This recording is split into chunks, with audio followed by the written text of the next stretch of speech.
So this session is about how to get more clients, more customers, more patients.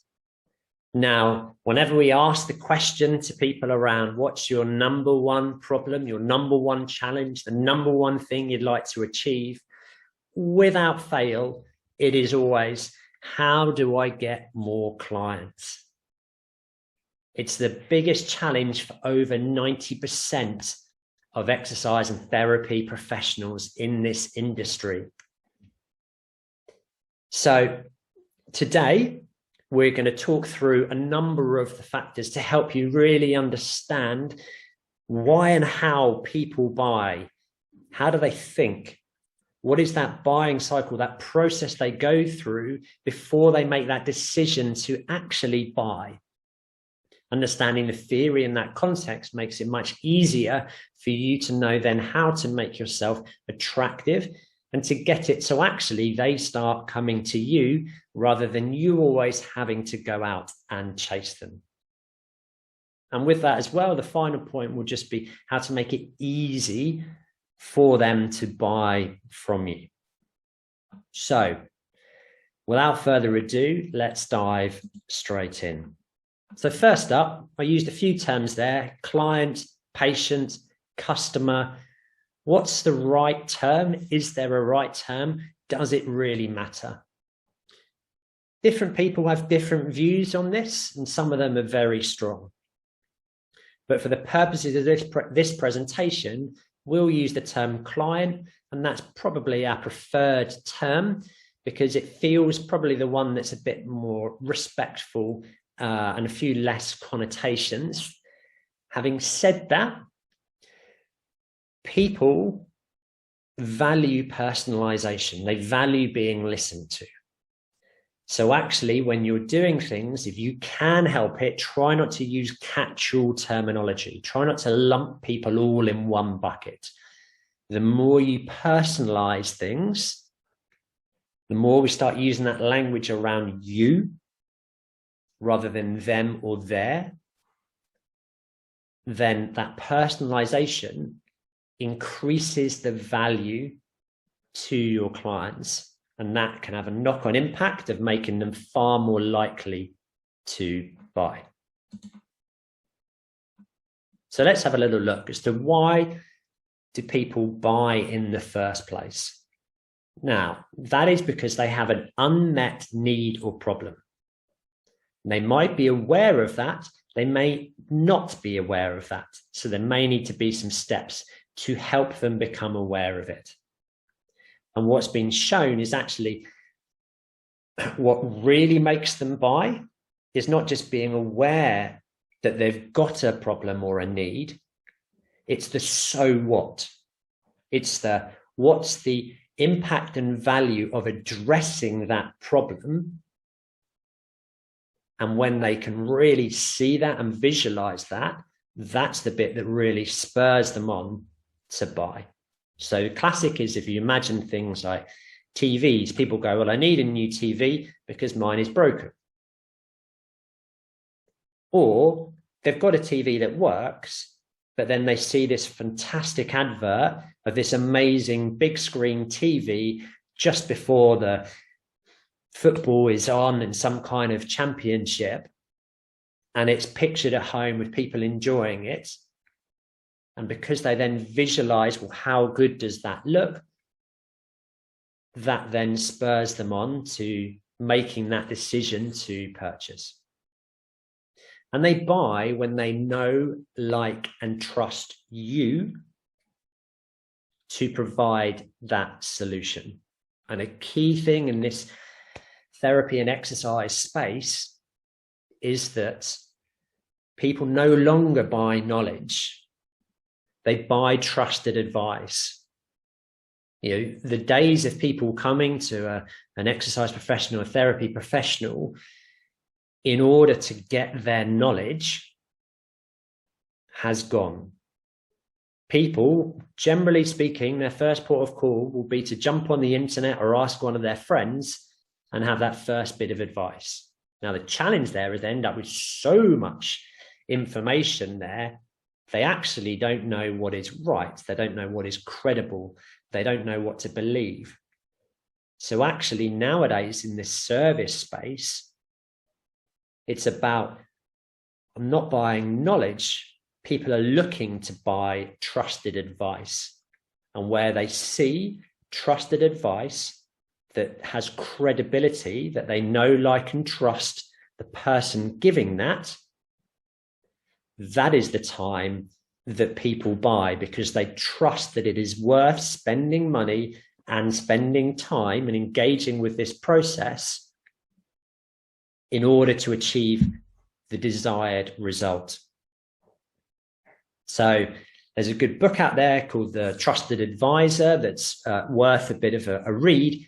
Key part for it, though, is actually the trust equation, which talks about how do you become that trusted advisor. It's about credibility plus reliability plus intimacy divided by self-orientation. Now, the only one that often needs a bit of explaining is that intimacy word. What that intimacy word is effectively, it means people by people. So when they know a bit more about you, when they feel like they understand a bit more about you as a person, about your values, about your beliefs, you know, do you have pets, children, etc., things that they can relate to,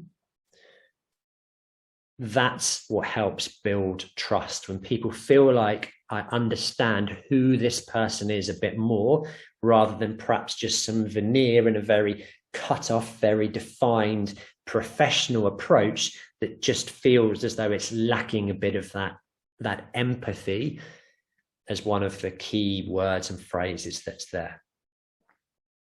Now, another thing that's interesting to understand about why people buy is most people try and talk about benefits, and people buy because they see a benefit to something, when actually we are far more likely to take action when it is a risk avoidance strategy. FOMO, fear of missing out, is a really, really powerful driver and is one of the biggest reasons why people buy. So to give an example of that, in studies where people had two options. So one, you had 100% chance of losing £10,000, or option B, a 90% chance of losing £15,000, or a 10% chance of losing nothing. Majority of people chose option B. Yet when it was the other way around, when you had a 100% chance of winning £10,000, or option B was a 90% chance of winning £15,000, but a 10% chance of losing it all, most people went for the certainty of option A. So people will pay a premium for certainty. And that's a really powerful thing to think about and remember in terms of when we're talking about why people buy and understanding it. Now, we talked a little bit about know, like, and trust, but it's useful having that understanding of the buying cycle. And I've shown a couple of ones that are here. With all of them, why am I explaining this? Well, I'm explaining it to help you think about how your clients are thinking. Because there are times when we can get frustrated. Well, why aren't people buying? And often it's because they're not at that stage, the right stage of the cycle. So then we actually have to think, well, how can I move them on to that next stage of the cycle where they are ready to buy and make a purchase and choose to work with us? Now, is that something I can do, or is that something someone else has to do? Is it that I just have to be patient and wait for that stage to come around? Am I trying to get their attention too early? Which is something that does often happen. You know, it's worth being aware, if we're not already, you know, not so long ago, people's attention span used to be about a minute and a half is the amount of time they would give people. Whereas now they are absolutely bombarded. So We make decisions now in something like 7 seconds before we move on and have our attention move to something else. So what that means is actually we don't really think about things anymore. It has to just be very clear and obvious as to the value to us, and that has to resonate. So the specificity of language of the offer, how specific that is to me and how that relates to me and how personal that is to me, becomes more and more important. People are bombarded nowadays as the world opens up, as the internet opens up. It has a lot of positives, but it does mean there's a lot of noise that's out there. And so cutting through that noise can sometimes be challenging. So let's just talk about the two that are here. So we've got AIDA, which is the cycle that I'm attracted to something. Now I'm interested, so I'll do some more research around it. Now I want to purchase this, and now I take the action to actually purchase it. And there are things we can do along that way. Likewise, there's the cycle of becoming aware that there is a need, then looking around at what are the options. Then we talked before about the FOMO, that risk avoidance. Actually, how do I avoid the risk of making a bad decision? Or how do I avoid the risk of continuing pain? It's that weighing up of options, but it's a really important thing. And then I make the decision, and then I see what the results are of that decision, and then it may well go back in that loop. So whenever you're thinking about how do I attract clients, and when you're thinking about marketing, it's thinking about at what stage am I trying to attract these clients? And often it's what actions and activities can I take to enable people to know, like, and trust me, to build credibility, to view me as a trusted advisor, in order that that just helps move them along the cycle, and particularly at that time when they're ready to take action, that they trust me enough, that they trust when I say they need to take action, that they go with it. And not only do they go with it, they go and they choose me or you or us at the same time. Now, if you take nothing else away from this, then it's specificity nowadays is really, really important and makes such an impact. If you market to everyone, you market to no one. So if you are still just doing blanket things and you haven't really thought about things that much, you will be spreading yourself too thinly. You will be feeling like you're on a hamster wheel of working so hard, but not getting the results that you deserve. Likewise, if you engage with that, lovely marketeers that talk a good game, you can be shelling out thousands of pounds unnecessarily, targeting the wrong people or having a message that's not clear, so it just doesn't resonate. And then that leads to people saying, Facebook marketing doesn't work for me, pay-per-click doesn't work for me. When it's not the process that doesn't work, what it is actually we just didn't have that clarity, the clarity of message of targeting the right people. We were trying to market to everyone, therefore we marketed to nobody. So actually it was the messaging and targeting that was wrong, rather than necessarily the process that's there. So I always like to have that one key thing that you take away of nothing else. And that's that if you market to everyone, you market to no one. How do you know if you're in that bracket?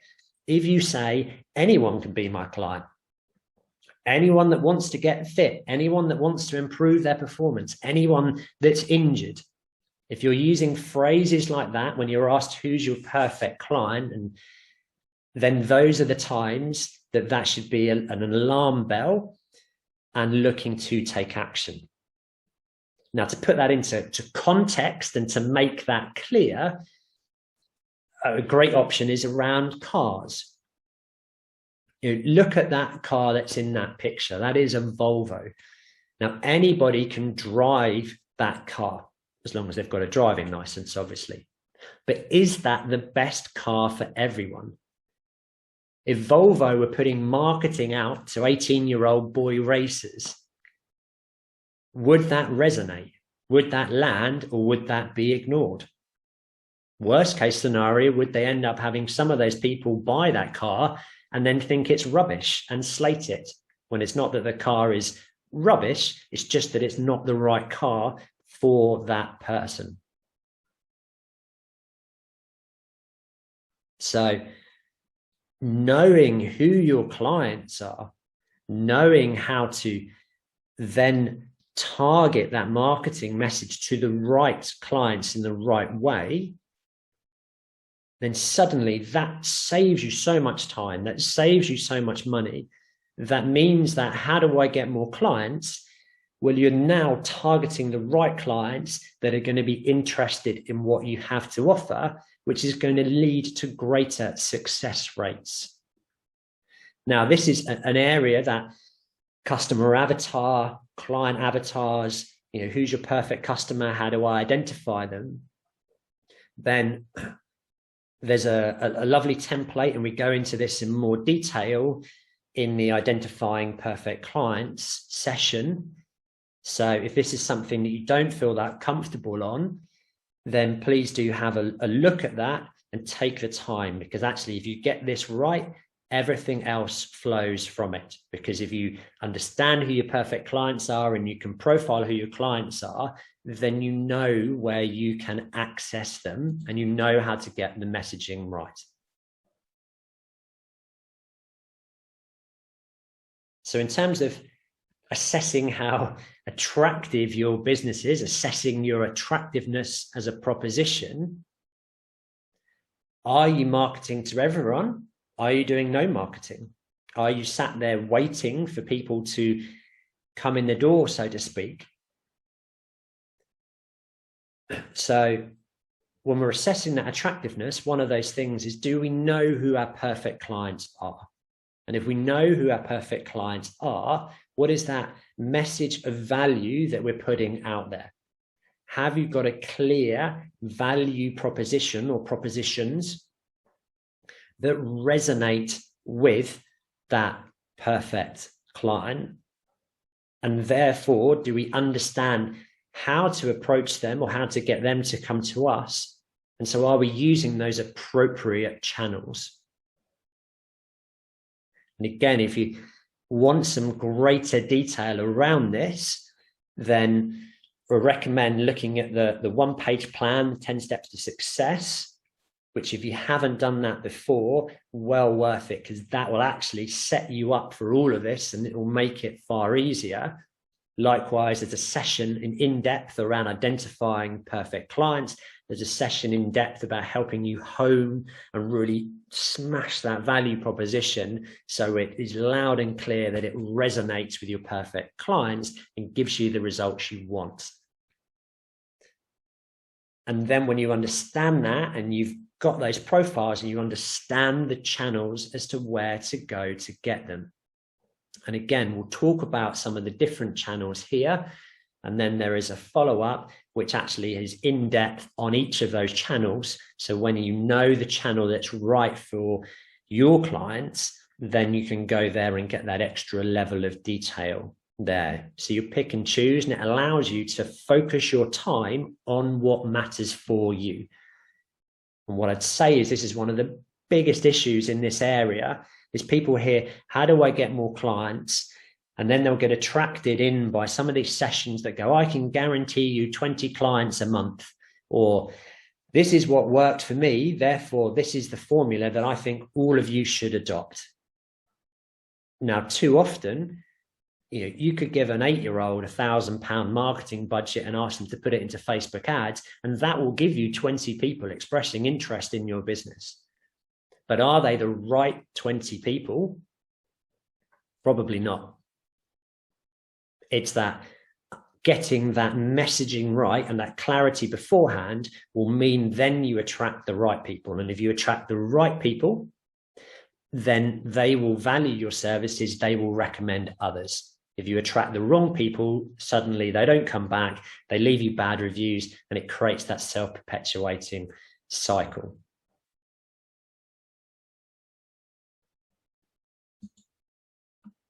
So the big question, where should I market? Where should I go out and get these clients? Now, that simple line and answer, and it might seem frustrating, but actually it's only frustrating if we haven't taken the time to understand it, because it is very simple where your clients are. Now, if that's not the answer you were looking for, because we know people love to have that prescriptive answer, let me give you an example as to why that is the right answer. So we had a client that we were doing some coaching with, and they were spending thousands of pounds with a lovely marketeer on this amazing social media campaign, and they'd spent ages working out their Facebook page, and it looked fantastic. And the marketeer had actually produced some lovely content, and it looked brilliant. But she wasn't getting the results that she wanted, and she wasn't getting the people through the door, and she wasn't getting that return on investment, both monetarily and time as well. And actually, when we scratched beneath the surface and started saying, okay, well, let's talk through who are your perfect clients? Who are the people that you truly provide value for? Then actually it was a client base of a certain demographic that weren't on Facebook. They might have been back when, but they'd moved away from it. Actually, they spent most of their time and effort seeking out being active in the local community, in local networks. Offline was where you found and engaged with these people.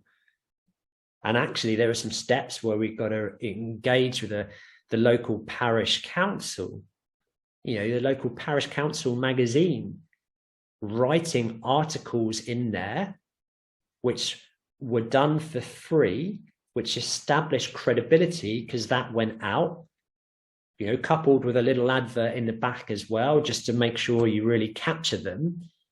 And suddenly spending 50, £100 a month and getting 5 to 10 new clients, rather than spending £5,000 and ending up with some random people that just didn't fit with the value proposition that's there.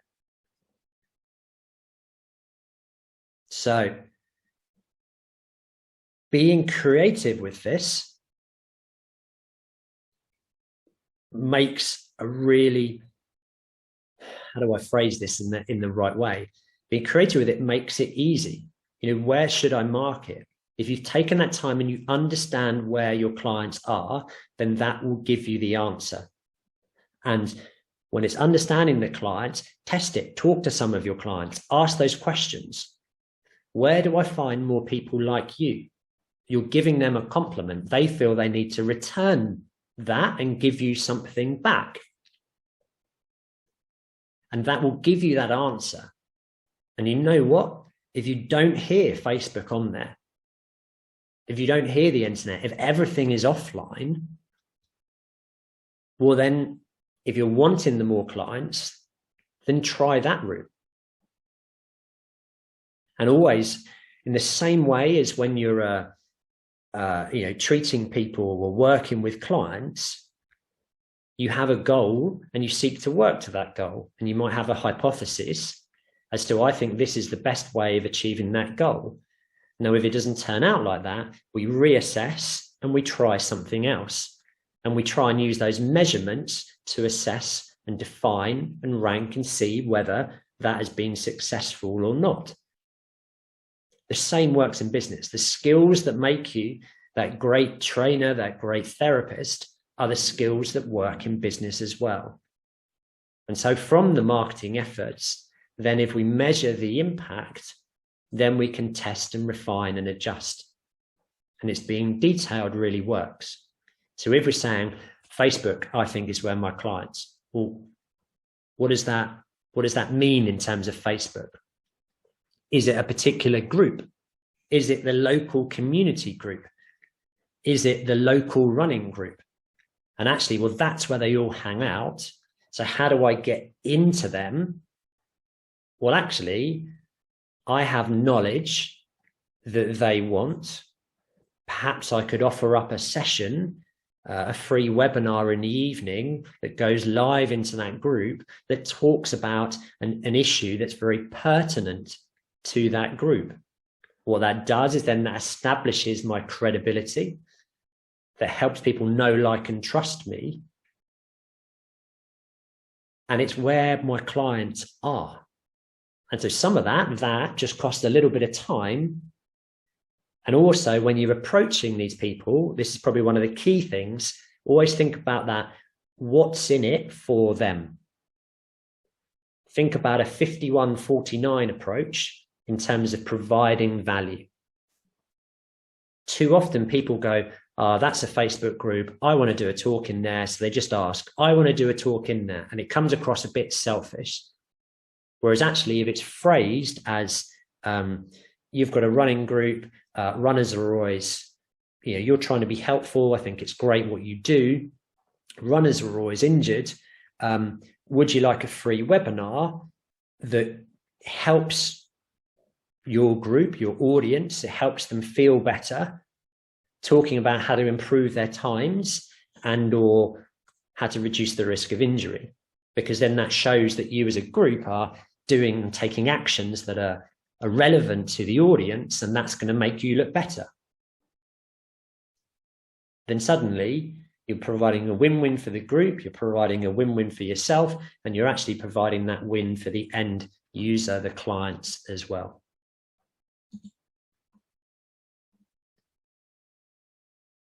And then the utopia is, how do we get them coming to you? Because we've talked about some actions of you going out there and trying to find them. But actually, how do we get them coming to you? Now, this is obviously the utopia. So we want them queuing up around the block, quite literally. Now, we've covered some of this. So first up is it really clear to people that they can see how you can help them? There's that tailored message, and that the right clients see that. So that message is in the right places for your audience to see it. It resonates with them. And we're talking about a value proposition here. So not just a generic list of services, not making an assumption that they know what personal trainer or physiotherapist means. Outcomes and value. Likewise, that we've established the credibility. So when they see that value proposition, it resonates. They know, like, and trust who it's coming from. So we can help engineer that with things like social proof, making sure you've got Google My Business set up, making sure you've got Google reviews. If it's offline, then we can still capture the reviews from people and we can put them in print. It doesn't always have to be online. The offline side of things can be super powerful. We can be not scared to ask people for, do you know anyone else that can help? Is there anybody, where can I find other people like you? We ask things in a certain way that encourages them to recommend us to other people. And that personal recommendation is just fantastic. And that will always be the most effective one.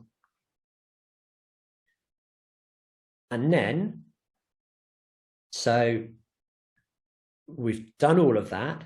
It's then, how do we make it easy to buy? Because if someone sees all of that and goes, wow, this sounds fantastic, this is the person I want to go with, then there are different times that they hit that point in the buying cycle of when they make that decision. So for example, you've got Ruth, who's injured and has come home from work, and it's the evening is the free time when she has to actually look and to get that help. And it's 8 o'clock at night and she's looking for that help. Now, it might be she thinks you're the right person, but if Ruth is your typical client, someone that is online and is looking for help, then can she find your website? Is your website clear? Does it reinforce things? Does it give that social proof? Is it easy to use? Is there a mobile number? And she might not phone it at 8 o'clock at night because she feels it's too late. Or she might phone it. Does she get a nice voicemail greeting? Or does she just get you've come through to the number of 07, blah, blah, blah. If there's a section to send an email, does she get a nice reassuring response? Does it guide her to a book now button so she can see availability and book in so she doesn't have to wait around? Is that book now button nice and clear on the front page, or is it so buried away that she'd easily miss it? And then if she's in pain and wants to see someone tomorrow, she wants to take action, does she actually go to that next person down the list? Does she get distracted by somebody else that's made it easier to purchase? So therefore she ends up going to them. Likewise, that's, Ruth is a bit of an online example. We might have Dave who wants to improve his performance, but just is a bit confused, doesn't really know how, not too sure of the options. And so actually then having other people recommend you and say, it's really easy. Here's Sarah's number, give her a call. She's great with the training. And then he phones Sarah up and there's a really nice voicemail that's nice and clear, gives options. And then Sarah get back to him straight away, then that's helpful. Or if Sarah's a one-person business and busy dealing with other clients, then actually does Sarah use a call answering service because she knows her clients like to talk to someone and won't necessarily leave a voicemail. So for the sake of the £1 that it costs or whatever it is to have that service to answer that call, she gets to have that follow-up conversation with Dave rather than him not leaving a voicemail and then just thinking, actually, I can't be bothered. So how easy is it to buy? So, companies spend millions doing mystery shopper type things. So have a look at some other therapists in your area, some other trainers in your area, and see what that process is. Try phoning your own voicemail. Try sending yourself an email via Facebook Messenger or WhatsApp or email or whatever it is in those different channels, the channels that you feel are right to yourself. And is that easy to buy? Let's be honest. And this is an area where actually having some help, so buddying up with some other people that understand the context and understand what you want to achieve can be really helpful or can help you. So certainly some group coaching, some one-on-one coaching, some of that personalized feedback can really, really pay dividends here. So what are the take-homes and next steps? So actually, hopefully what you've seen is that prep work saves huge amounts of time, money, and effort. And if you've done that right, the rest of it will flow. It will tell you the right channels that will give you the right results. And if you need more suggestions and ideas as to what some of those channels are in terms of from a marketing side, then have a look, because there's a raft of content on SIF CPD that can help you identify the actual channels themselves and what's right, and provide greater detail around each one of them in turn. And they will be different for everybody. And context is king with this. So if I told you there is one way to train a knee, to strengthen a knee, and you should do that for everybody, you'd turn around and tell me to go away. because you know that context is king, and for everybody it's slightly different, and you'd want to understand the theory behind it, and you'd want to use the appropriate tool or exercise at the appropriate time for the appropriate person. It's the same with business as well, and when you're looking at that business side. So please don't get suckered in by the people that advertise that there's one way and everybody should do this, because unless all the variables are aligned, then it just won't work for you, and you will waste a lot of time, money, and effort. But this prep work that I'm talking about, it's free that you can do that. This is something that you can do, and it doesn't take long to do. And what that means is you've got that really clear understanding of who I'm targeting, what's the message, the value I provide to them, where they hang out. And that's the time you can then engage in those right places. Or if you then engage with marketeers to help you gain access to those places, you're giving them that really clear brief, which means the results will be far more effective. So, as always, try different variations, test it, adjust it. This is something that we should always be just tweaking. Build, measure, learn. Build, measure, learn. Plan, do, test, act. And on any of these areas where you feel like you want more detail, there is more detail available here. Likewise, if you want that personalized feedback on any one section, you want to have someone stress test it a little bit, help you to refine it, that extra 5% just to get it absolutely nailed, then we're here and we're more than happy to do that. As always, if you haven't already, follow SIF CPD, SIF Health. Great tips and advice on there, and keep up to date with everything. And if you've got any follow-up questions, then drop them in to hello@sifcpd.com. And what we'd really like is if you could comment below, because we'd really like to hear how you're getting on as well, because we love it to hearing those good stories as well. Good luck.